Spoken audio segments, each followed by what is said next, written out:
Buenas noches, bienvenidos a Mesa de Opinión. Hay un tema sobre el cual en el pasado hemos hablado, pero hay que seguir hablando de él, el de la justicia. El de la justicia, que reclama una solución definitivamente inaplazable y que si el país la sigue aplazando, las consecuencias son sencillamente devastadoras.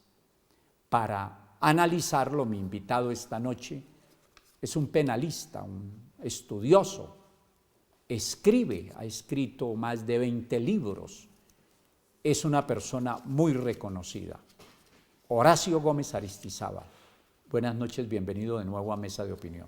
Buenas noches, doctor Ricaurte, y lo felicito porque le ha logrado dar un empoderamiento a este importante programa de opinión, que además teniendo mucha calidad académica, llega a las masas.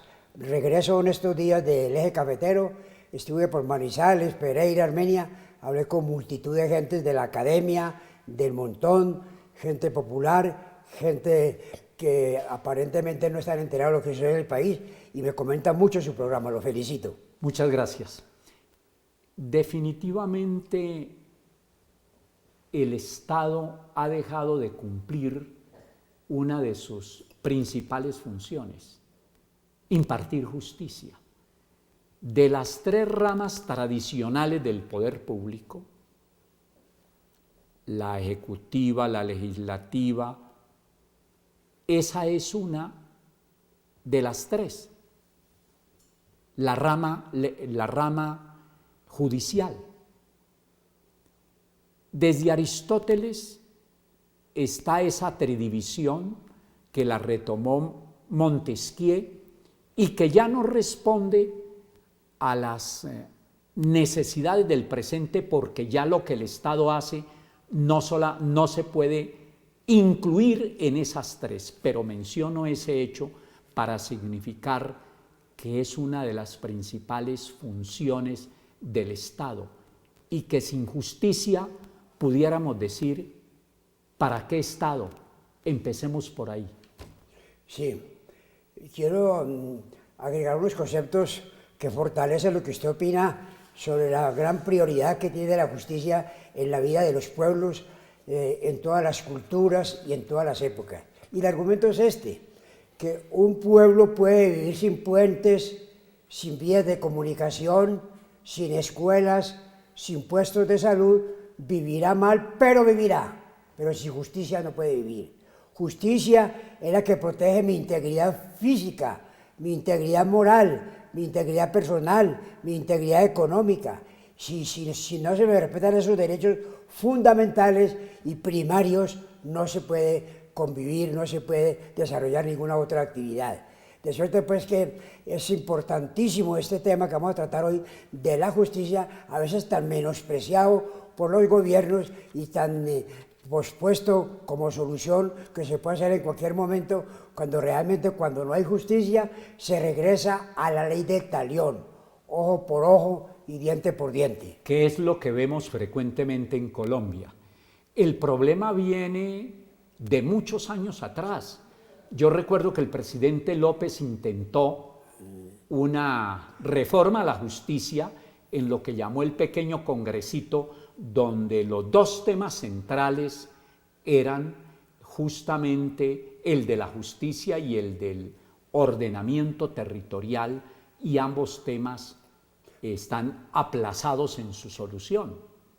El de la justicia se agravó en 1991.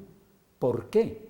Porque fuera de que se crearon más organismos en ese ramo que no han solucionado el problema, que han burocratizado la justicia aún más, fuera de ello se le dieron de exageradas funciones a los organismos de la rama judicial, con lo cual se politizó. Otro aspecto por el cual debemos comenzar. importante ese comentario suyo. Realmente en el 91 se fortaleció de forma exagerada el tema de la justicia, hasta el punto de que tenemos como 5 Cortes Supremas de Justicia, que son la Corte Suprema de Justicia, la Corte Constitucional, Consejo de Estado, Consejo de la Judicatura, y qué decir de otras instituciones que tienen un poder exagerado y desmedido, como es la Procuraduría, como es la Contraloría y otras veedurías. Como es la Defensoría del Pueblo. Defensoría del Pueblo, que es otro foco burocrático. Eso realmente es muy lamentable y muy triste, porque uno observa cómo países tan civilizados como el caso de Estados Unidos tienen una sola corte, y en cada departamento o en cada estado federal, que equivale a los departamentos colombianos, hay un tribunal o una corte pequeña. Pero realmente esta cantidad de instituciones a tan alto nivel ha conducido a un anquilosamiento, a un estancamiento y a una especie de cuello de botella. Entonces vemos cómo centenares de negocios están acumulados en los despachos y pocos se evacúan. Fuera de eso, el tema relacionado con el choque de trenes, de que tanto se habla con frecuencia. El mismo Consejo de la Judicatura ha querido asumir funciones jurisdiccionales que son privativas de la Corte Suprema y del Consejo de Estado. Hemos visto cómo se han incurrido en abusos, como el famoso carrusel de las pensiones, el carrusel del tráfico de fallos y otras cosas muy lamentables en la institución, que es la única que se pensaba en Colombia que estaba incontaminada y que era absolutamente pura, que era la justicia.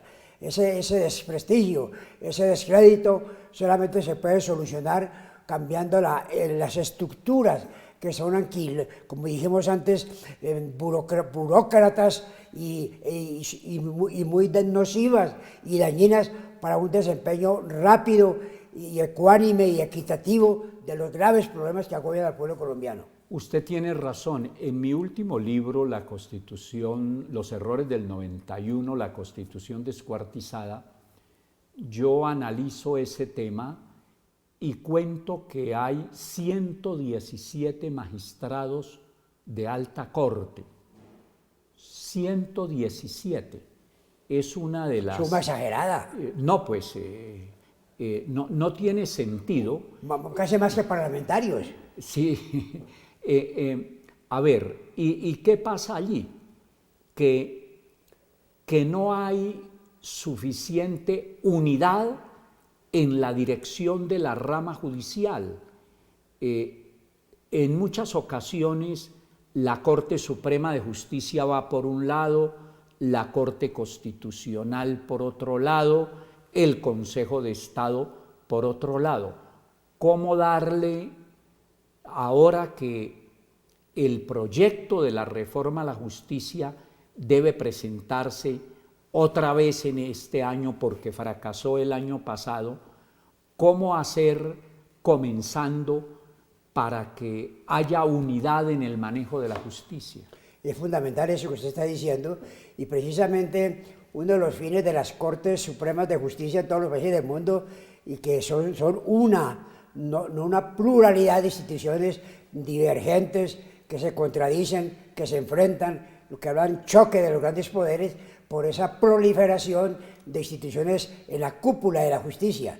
Entonces se acostumbra crear una Corte Suprema en todos los países para que haya una unificación de criterios, como los tribunales departamentales, de zonas, de regiones, tienen sus criterios y a veces discrepantes. Esto se corrige al llegar a la Corte Suprema de Justicia, se van unificando las doctrinas, se van organizando y proyectando mejor los fallos, y no se presenta ese tema de fallos contradictorios, fallos que desdicen unos contra otros, inclusive de una sala de la misma Corte en relación con la sala de la otra.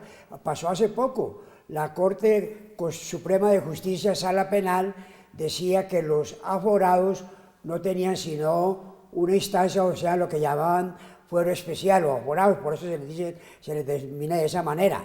y la Sala Civil de la Corte Suprema de Justicia habló de que ya había un acto legislativo que hablaba de 2 salas para conocer de los casos de los abogados, y es que una sala especial conoce de la investigación del problema relacionado con un alto dignatario, y la segunda instancia, hoy los fallos lo dicta la Corte en pleno, que son 24 magistrados y no 4, 8 o 6 según las salas. De suerte pues que una de las funciones fundamentales de la Corte Única es la unificación de criterios y que haya un orden y no haya ese caos y esa anarquía en la manera de decidir. Lo vimos en el caso del doctor Uribe, que un magistrado ponente de la Sala Penal lo estaba investigando y también quería de una vez dictar de autodetención, lo que quería decir que estaba acumulando 2 funciones, la de investigar y la de dictar sentencia.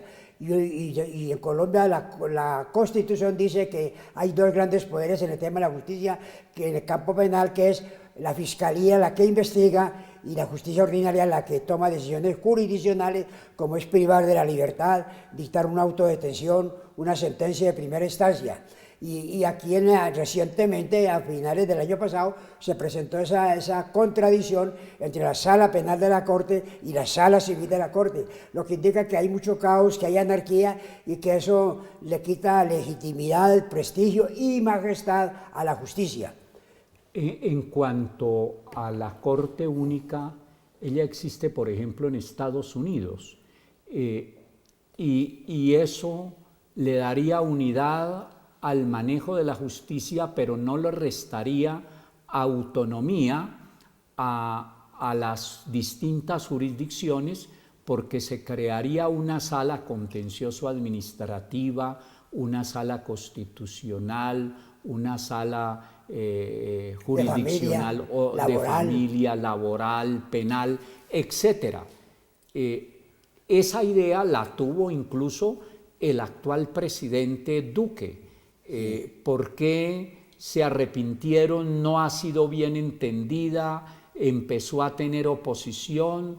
Eso le daría, primero, unidad en el manejo de la justicia, y segundo, no haría que hubiera una justicia tan demasiado amplia por arriba como existe actualmente en Colombia. Sí, señor. Realmente lo que se propone es muy práctico, agiliza, y además otro elemento muy importante, y es que en los altos dignatarios de las tantas cortes que tiene Colombia, en la cúpula se presta para que cada magistrado tenga su cuota de poder.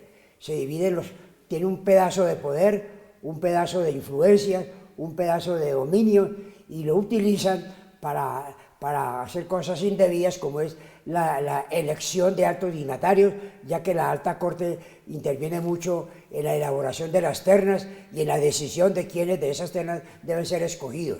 Entonces se ha prestado eso para que se formen grupos dentro de las mismas cortes. Un grupo apoya a determinados criterios o candidatos, otro grupo presenta una situación diferente en cuanto a las calidades de los aspirantes a ciertas dignidades, y entonces viene un estancamiento. Hemos tenido estancamientos de 6 meses, 1 año, porque no se reúnen los votos calificados, las 2/3 partes, para designar ciertos funcionarios, y eso va en perjuicio de la justicia, porque mientras se ponen a pelear los varios grupos dentro de una misma corte, los negocios siguen acumulados y amontonados. Pero también quiero plantearle una cosa, doctor Ricardo, usted que se ha preocupado tanto por la justicia, y es que siempre que se habla de reforma de la justicia se centra todo en la cúpula, en la jerarquía más elevada, y se olvida a la justicia del montón, la gente de la calle. Le voy a contar un tema que lo he planteado muy delicado, que es el relacionado a que Bogotá, por ejemplo, y el país en general, tiene los mismos funcionarios de la justicia de hace 20 o 30 o 25 años, cuando el país y Bogotá tenían la mitad de la población. Pero sigue después de una pausa, porque nos toca hacerla en este momento. Ya seguimos en Mesa de Opinión.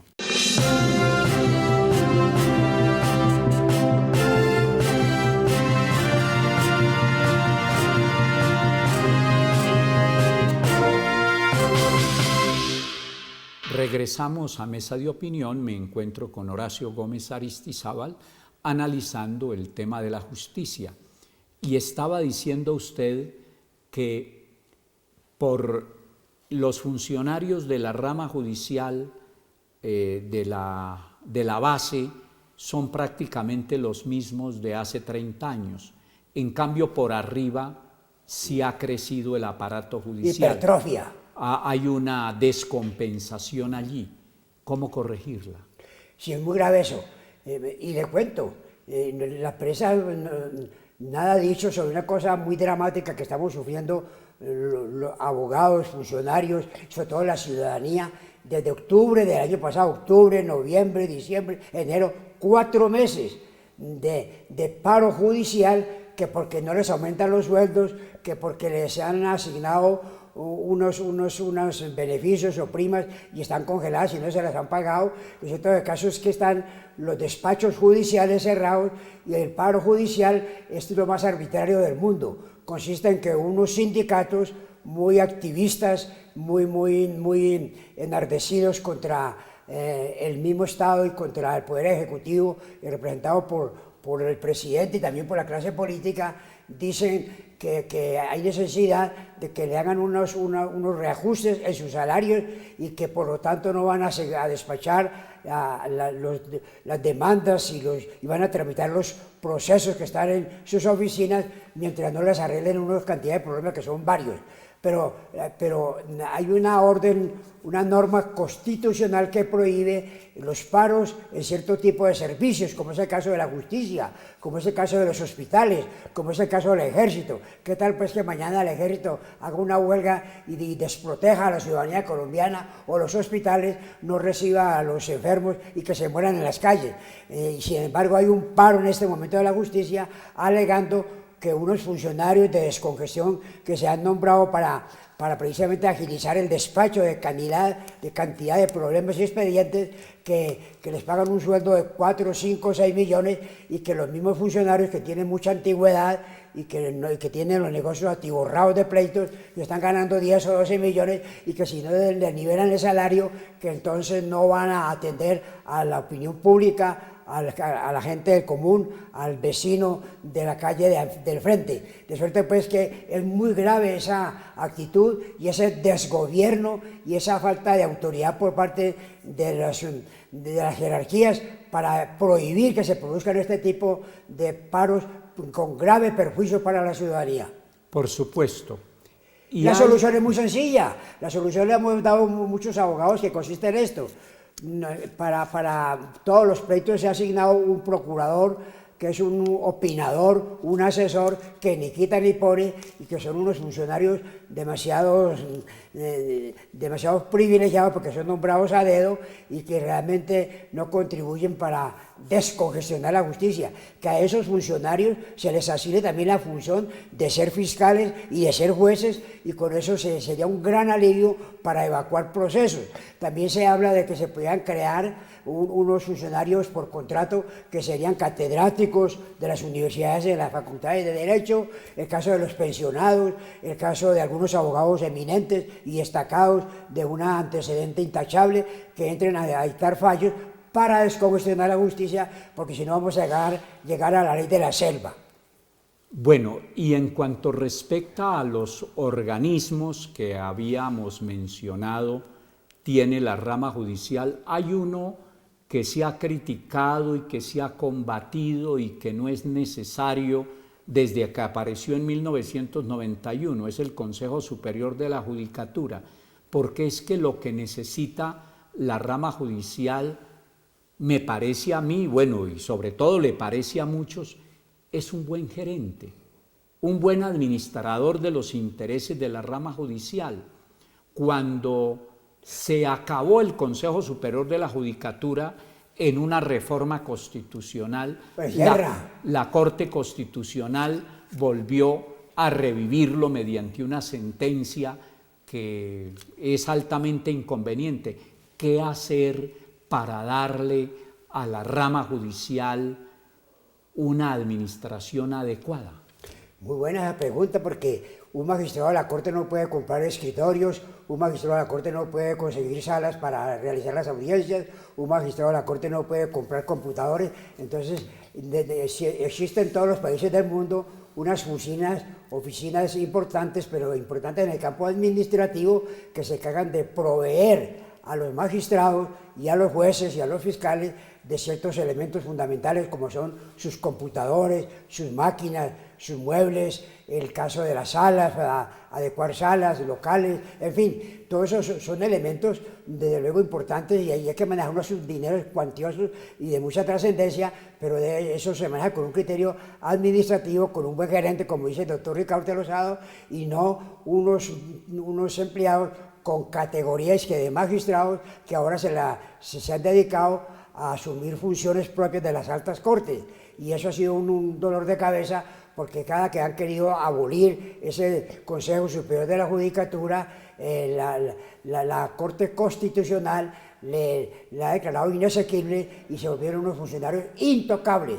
Además, no olvidemos que ese poder que tienen las altas cortes de Colombia, como lo decíamos ahora, ha contribuido a que dentro de esos organismos se arman grupos con mucho poder para imponer magistrados en los Santanderes, para imponer magistrados en el Valle, para imponer magistrados en la costa, para imponer magistrados en Cali, que desde luego son funcionarios de mucha importancia porque van a decidir los grandes conflictos que tienen los comerciantes, que tienen los hacendados, que tiene la banca, que tienen todos los que tengan interés económico. De suerte pues que hay mucho desorden, mucho caos, y este Consejo de la Judicatura ha contribuido a ese caos porque se ha dedicado a invadir terrenos propios de la justicia ordinaria.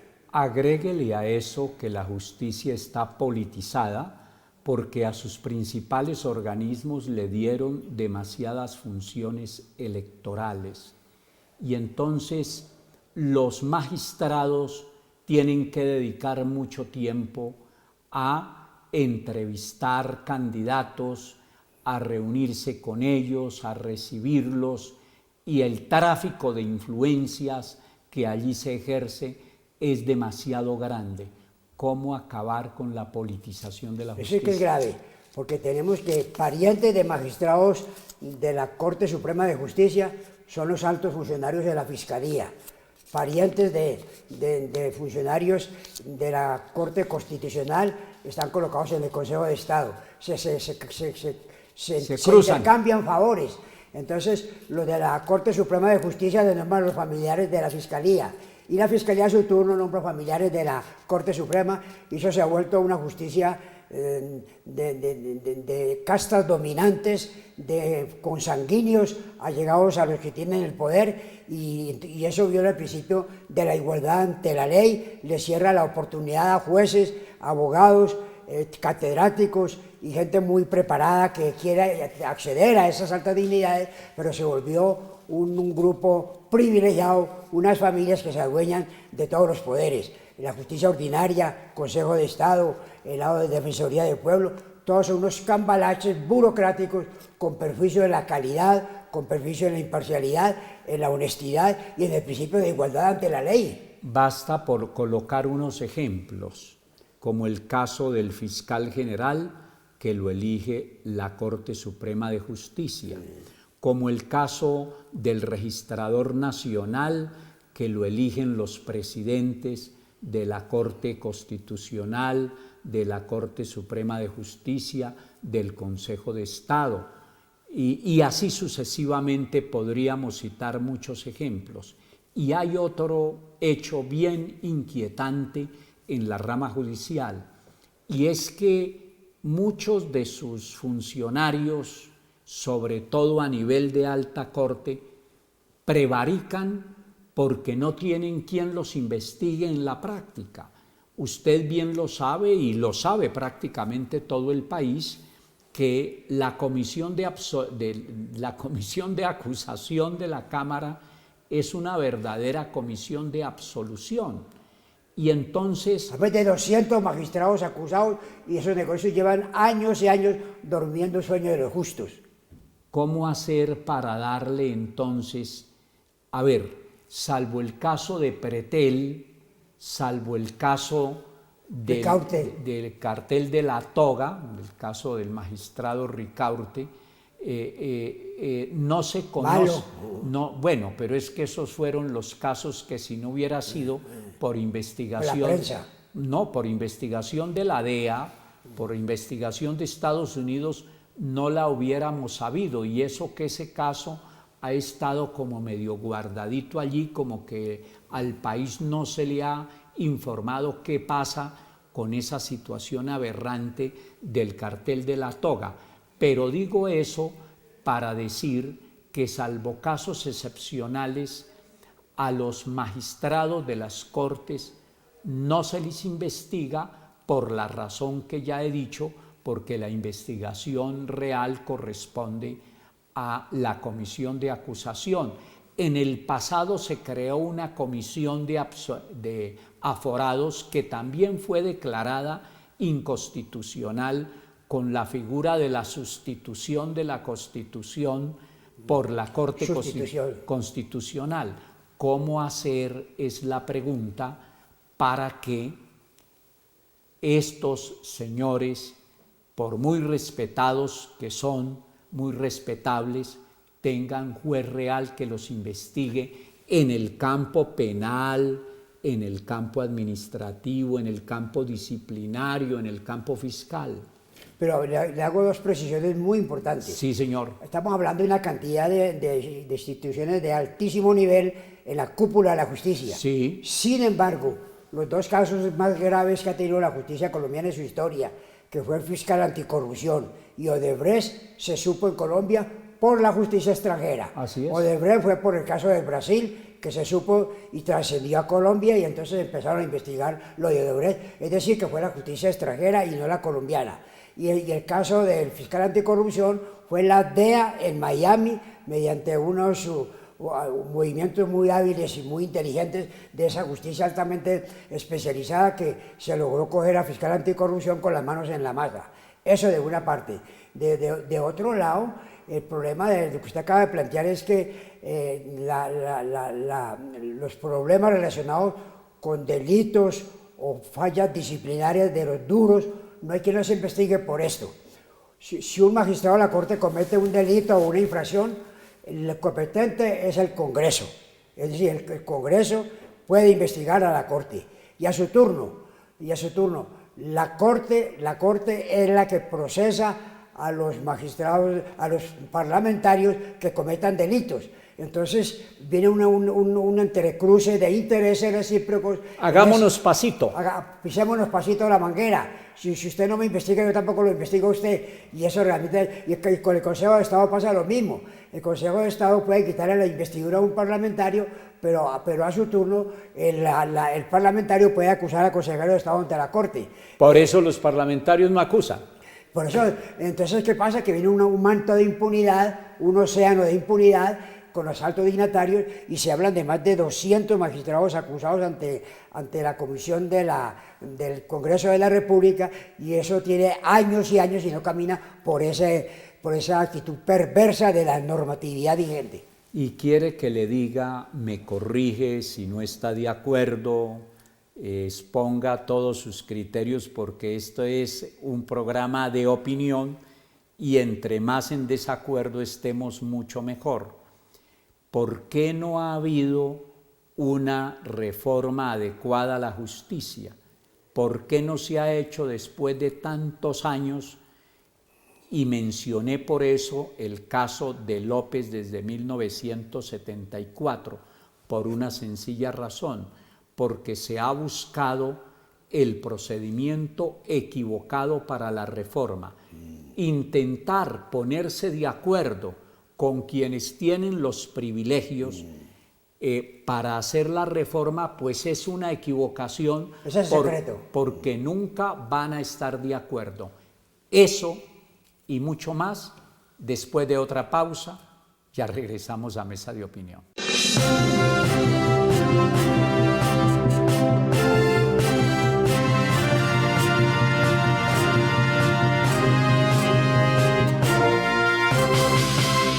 Regresamos a Mesa de Opinión. Me encuentro con Horacio Gómez Aristizábal analizando el tema de la justicia, sobre la cual debemos decir que la solución es inaplazable y que ya no nada más espera la reforma estructural e integral que necesita la justicia.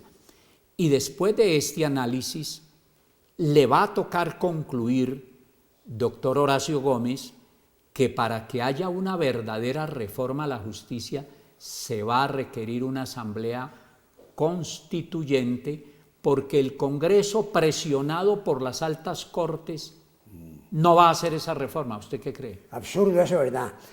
Siempre se habla de que tiene que haber unas reuniones de unos magistrados de la Corte de Representación de las altas cúpula judicial y otro grupo de representantes de los parlamentarios, y que tienen que haber un consenso. No, señor, porque los parlamentarios tienen unos privilegios y no quieren ceder en ese campo de sus privilegios en ciertos puntos relacionados con intereses personales. Y eso turno, la Corte, que tiene mucho poder, como lo decía Ricaurte hace un momento, en la elección de altos dignatarios, no quiere renunciar a sus privilegios y a ese derecho.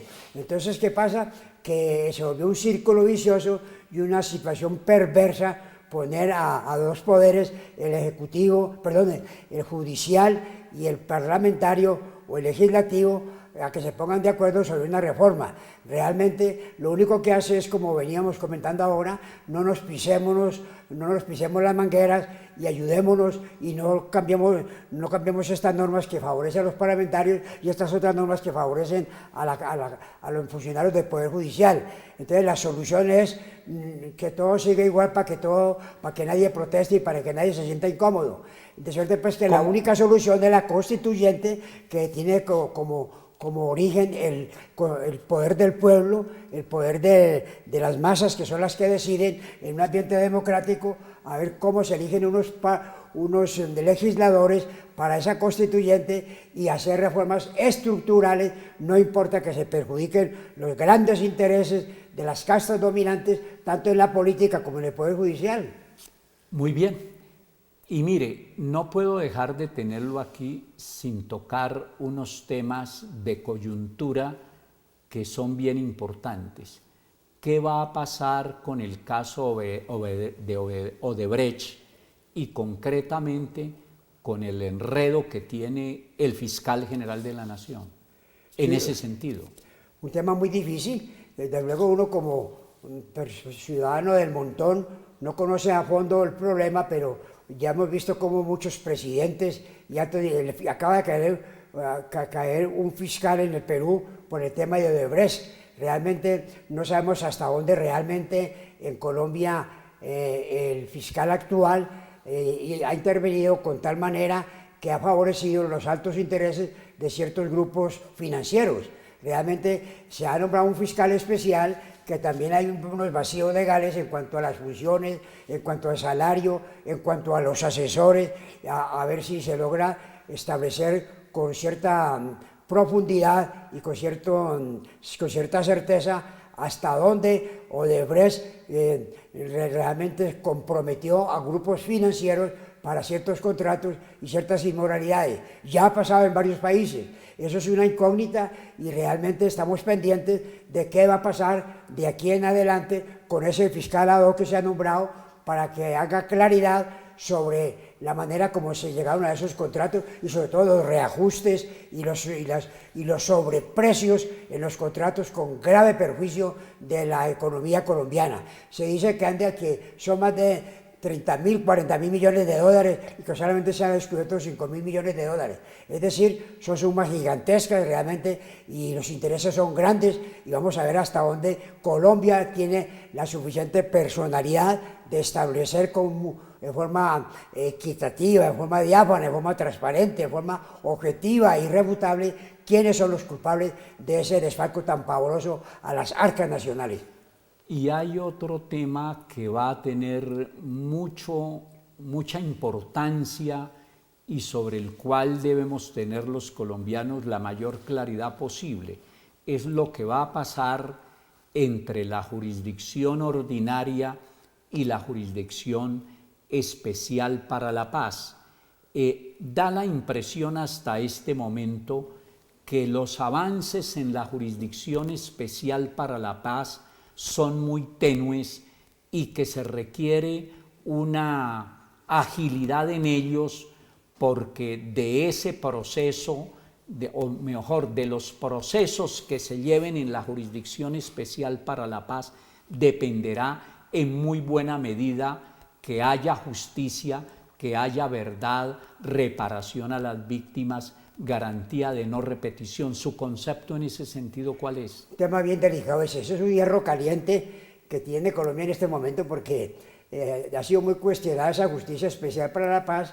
Entre otras razones, se habla de cierto sesgo en algunos de los dignatarios, otros hablan de la interpretación que se viene dando a ciertas normas, que ha sido muy cuestionada, como el caso de Santrich, que se dice pues que cometió actos posteriores a las firmas con el gobierno en relación con la paz, y que después de eso ha tenido actos que violan claramente esa situación, y que de luego puede ser extraditado según unos a los Estados Unidos. Y ahora la Justicia Especial para la Paz ha manifestado que no puede decidirlo de Santrich mientras que la justicia americana no le haga llegar las pruebas y los documentos que acrediten que él realmente cometió delito después de esto. Y se dice que la justicia de los Estados Unidos no estaría obligada a enviar las pruebas. Sí. Eso, allá voy yo, que entonces hay una situación de conflicto en cuanto a la interpretación del tema de la extradición. Hasta ahora se ha venido sosteniendo que el funcionario que conoce de un tema de un delincuente en el campo internacional, una vez que tenga ciertas pruebas, puede solicitar la extradición de ese personaje, y que la justicia del país requerido, el país solicitado para que colabore, no puede conocer de las pruebas porque es privativo de la justicia extranjera. Pero mire, en este caso, la relación diplomática, las relaciones internacionales que se deben hacer, debiera permitir que se conocieran, porque es un caso muy especial en el sentido de que si se concede la extradición del señor Santrich es porque delinquió posterior a la firma del acuerdo el 1 de diciembre del año 2016. Para poder probar eso, se requeriría una prueba del Estado solicitante en materia de extradición. Pues también viene el principio de verdad sabida y buena fe guardada.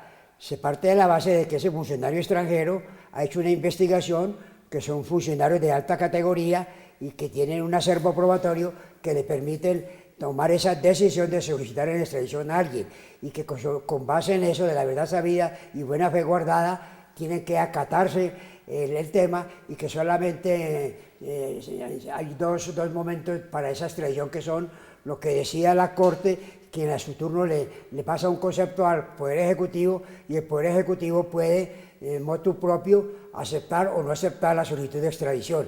Pero ¿cómo poner en riesgo, en más riesgos el proceso de paz frente al hecho de que, existiendo una jurisdicción especial, ella tenga que probar que los hechos, los posibles hechos, de ser ciertos, ocurrieron después del 1 de diciembre de 2016? Se parte de la base que el que está haciendo la solicitud tiene un acervo probatorio, hizo un proceso, analizó una serie de situaciones, llegó a una conclusión, y esa conclusión se la transmite a otro gobierno, y como el gobierno primitivo, el inicial, tiene una soberanía en la administración de justicia, hay una presunción de legalidad, una presunción de veracidad de lo que está diciendo, y que el requerido, el solicitado, no puede cuestionar diciendo que él también quiere analizar las pruebas para ver si le da curso a ese trámite de extradición.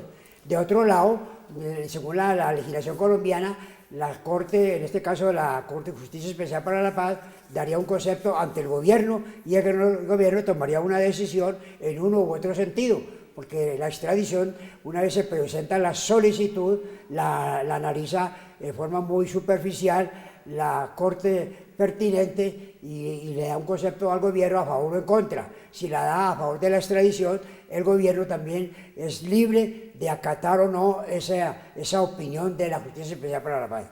Nos toca hacer la última pausa. Ya volvemos a Mesa de Opinión.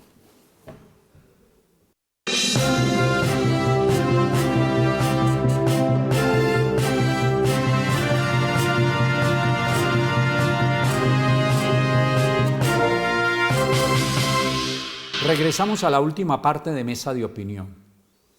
Sin justicia no hay paz. De modo que como estamos en este proceso de construcción de la paz, también inaplazable, necesitamos justicia. ¿Qué hacer allí frente a ese problema? Tenemos de un lado un proceso de paz que debe seguirse implementando y tenemos una justicia que es injusticia en muchos campos. ¿Qué hacer allí? Cierto. De ahí precisamente el tema de la necesidad de que las Cortes, cuando toman una decisión, la hagan muy bien fundamentada, muy bien soportada, para que no pierda legitimidad, para que no pierda credibilidad, y que porque realmente en nuestros temas de la justicia se presentan unas situaciones muy subjetivas, en que va a actuar el subconsciente del mismo magistrado, hasta donde en ciertas situaciones de duda o de prueba insuficiente pueden tomar una decisión o en un sentido o en otro. Hay unos tratadistas que dicen que las altas cortes deben tomar decisiones no solamente pensando en lo jurídico, sino también en lo político y la conveniencia para un país en un momento histórico determinado. De ahí de que se pregunta, en relación con este caso de la Justicia Especial para la Paz, puede operar mucho ese principio de que la alta política en la justicia consiste también en mirar los altos intereses de la comunidad, como le pasó con el doctor Juan Manuel Santos con el plebiscito, que en un momento determinado no fue apoyado por el pueblo colombiano, y él con el apoyo del Congreso siguió adelante un proceso que desde luego comprometía la vida de una nación y de un país. Son interpretaciones de tipo político que se imponen en un momento determinado. Por eso muchos tratadistas, que usted mencionaba Aristóteles, que fue un monumento, una montaña de sabiduría en derecho constitucional y en todas las normas filosóficas, él decía eso, de que la justicia también tiene que ver con la política, o sea, buscar la conveniencia de las mayorías, la conveniencia para un país en un momento histórico determinado. Por eso mismo decía que una constitución, que cuál era la mejor, que era muy difícil contestar en forma mecánica, que porque se trataba de qué país y en qué momento histórico necesitaba una u otra justicia. Es indudable que otro de los tantos problemas de la justicia es la congestión. ¿Cómo descongestionar la justicia? Eso sí que es un tema bien delicado. Imagínese, doctor Ricaurte, que hay fiscales que tienen 500, 800, 1.000.000 de negocios. Si el año tiene 365 días y tuviera 365 expedientes, no sería capaz de evacuar toda esa cantidad de negocios. Y estamos hablando de 3 o 4 veces los días del año, sin descontar Semana Santa, diciembre, vacaciones y huelgas y problemas que se presentan. Entonces realmente un fiscal, un juez con 500, con 300 negocios, cuando hay un expediente, un solo expediente no cabe en esta sala, expedientes de esos del orden público, expedientes de la subversión, de los magnicidios, de las masacres, son negocios muy complejos y vemos como un solo juez, un fiscal, tiene que tomar una decisión. Entonces la solución, sí, hay una solución intermedia que es darle funciones jurisdiccionales a ciertos empleados que son unos burócratas de la Procuraduría, de asesorías jurídicas de muchos ministerios, asesorías jurídicas de muchas alcaldías, de Barranquilla, a ciertos funcionarios, volverlos jueces y volverlos fiscales. Con eso, sin necesidad de ser un desembolso grande del gobierno, tendría una gran cantidad de abogados calificados resolviendo temas de importancia fundamental para la gente de la calle, para la gente del montón. ¿Qué le hace creer que este año sí se reformaría la justicia? Las presiones hemos logrado. Usted trata en su libro de la Constitución del 91, que le hace críticas muy constructivas. Usted habla de que uno de los grandes logros de esa constituyente del 91 fue la democracia participativa.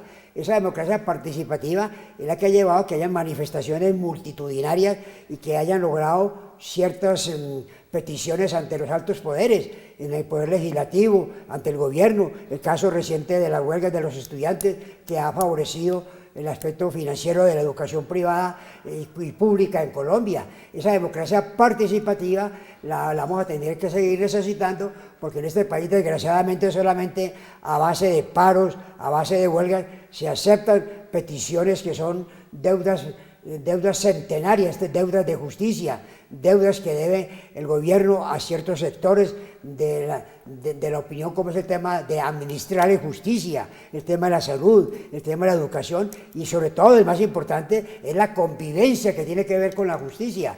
Va a incidir de manera muy determinante el grado de polarización, el combate a esa polarización de este país en el tema de la justicia.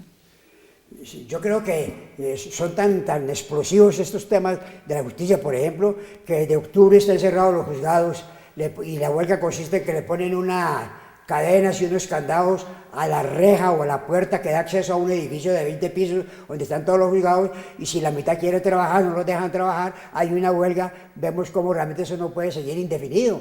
Es como una huelga en un hospital, que se mueran los pacientes en las calles, en los andenes, a la entrada de un sanatorio, o el caso también del ejército, que hicieron mañana una huelga. Aquí hace falta también un principio de autoridad y que se hagan reclamos, pero reclamos por las vías legales y no siempre perjudicando los derechos del otro. Mi derecho termina donde empieza el derecho de mi semejante, del otro ciudadano. Aquí, cuando una persona tiene que reclamar algo, al gobierno lo hace siempre aplastando los derechos de los demás, y eso realmente es el caos, es la anarquía, y es lo que tiene este país al borde del abismo. El problema de la injusticia es también un problema cultural, ¿no? Sí, fundamentalmente cultural, porque la justicia es eso, la justicia es la solución pacífica a los problemas.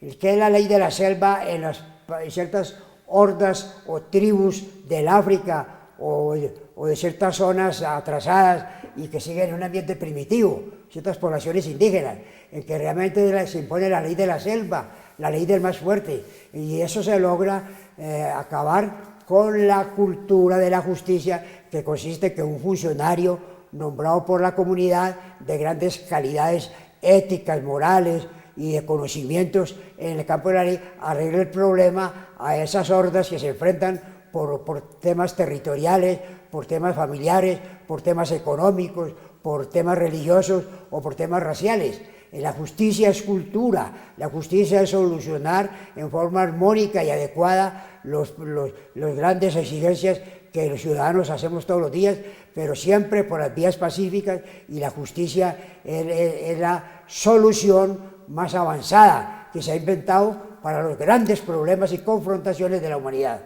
Gracias por haber venido a Mesa de Opinión. Muy amable, doctor Ricaurte, por estos temas que son muy explosivos y que afectan diariamente a la ciudadanía, y que en el caso de la justicia, si no se oye los reclamos y si no se le pone orden al tema de la justicia, se va a llegar a la ley del talión, de ojo por ojo y diente por diente. Y a ustedes también muchas gracias por permitirnos compartir con ustedes esta hora. No se les olvide que nos vemos de hoy en 8 días. Hasta entonces, feliz noche, que descansen.